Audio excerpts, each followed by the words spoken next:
So here we are at episode 17. So I was already feeling like, what did I do when March 15th, 2020 happened and all hell broke loose in the whole country. And the place where I was working shut down. We were all told to start working from home. Um, my supervisor had never managed a team virtually, and quite frankly, in all, like, just looking back at the person, she's not able to manage a team virtually, or if you're in person, in my opinion, but definitely not virtually.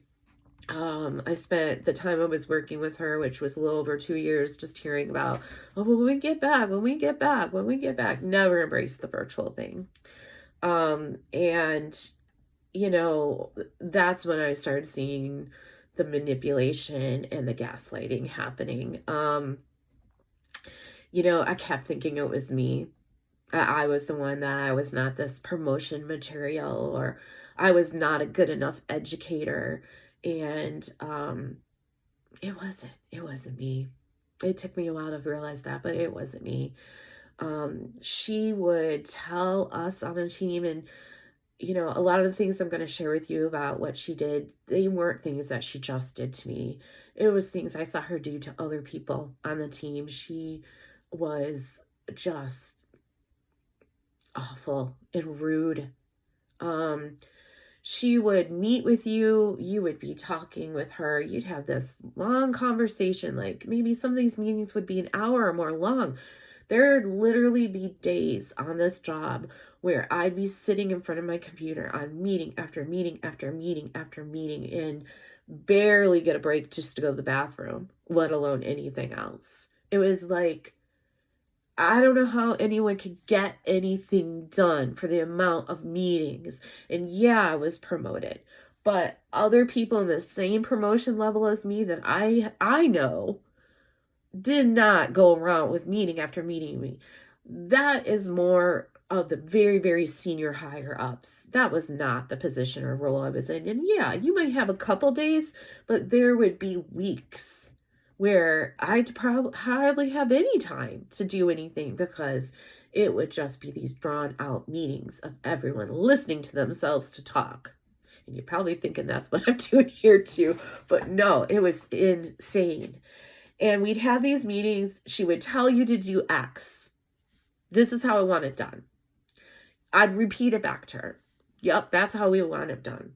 I'd go. I'd spend time on it. I'd do it. I'd turn it in. And it would come back ripped up. No, this isn't what I asked for. I wanted X, Y, and Z. Or no, I never asked for X. I asked for Y and Z. Weren't you listening?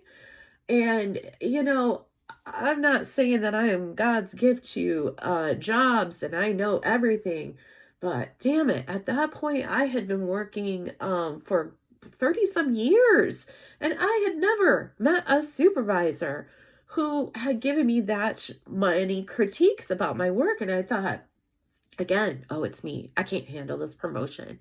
Oh, I'm not a good enough educator.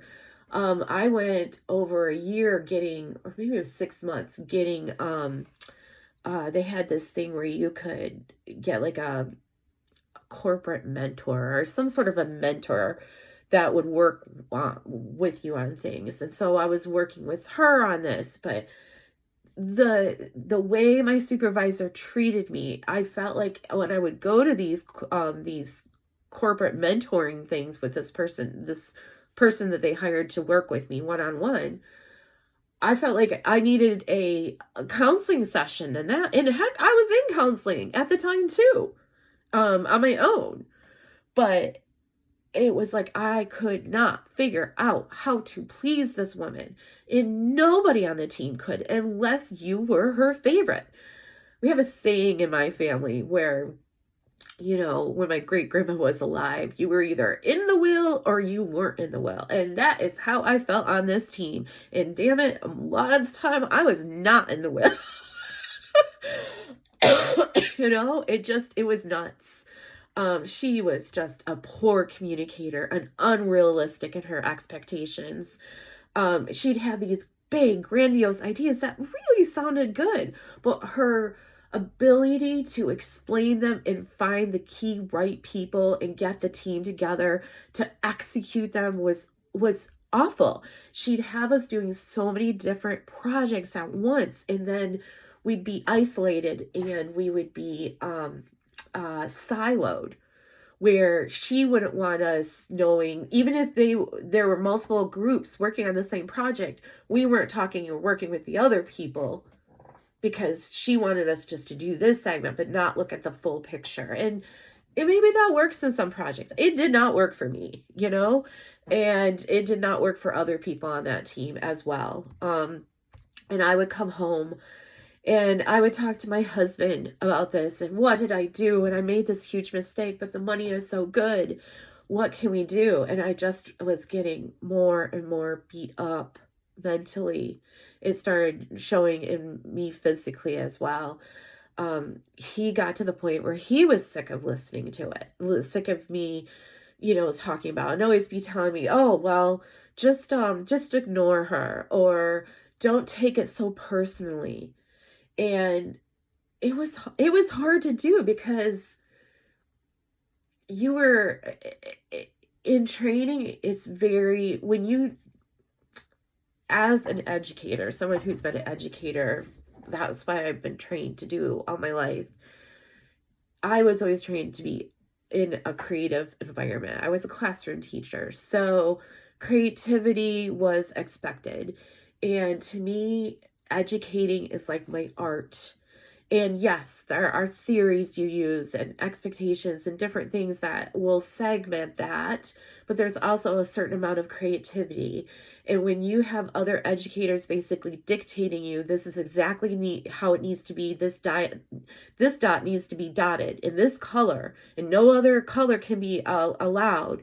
I mean, I understand you're working as a group on a group project, and you are not going to have all your ideas manifest in that project.